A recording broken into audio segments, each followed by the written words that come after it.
The smartest person in the room is usually the one getting the least done.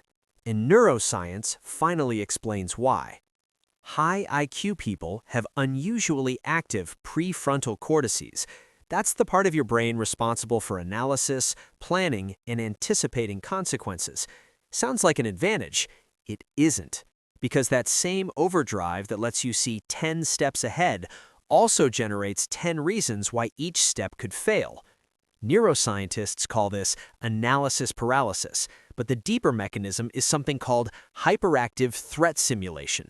Your brain is running worst-case scenarios faster than other people's brains, and it mistakes that simulation for real danger. So your body never gets the green light to move. Here's where it gets more specific.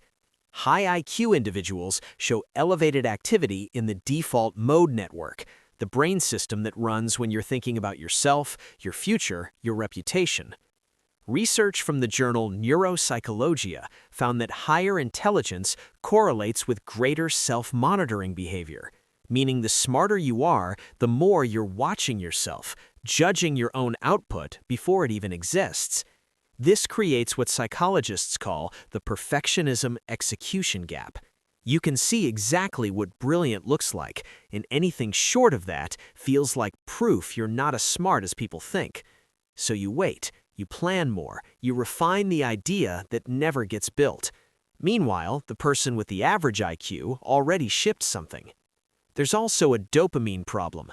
High IQ brains get a significant dopamine hit from the thinking itself, the planning, the strategizing, the imagining of the outcome. Neuroscientist Jaak Panksepp called this the seeking system. Your brain rewards the search, not the result.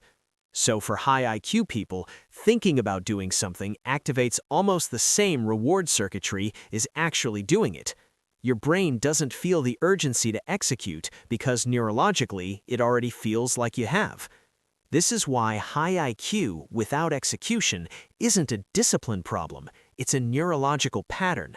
Hyperactive threat simulation, elevated self-monitoring, dopamine front-loading. Your intelligence is working against your output. The people who actually change their lives aren't the ones who think better. They're the ones who've learned to move before the brain finishes its objections. If this describes you, you're not broken. You're just running hardware that needs a different operating system. What specifically stops you from executing? Drop it in the comments. The answer might surprise you.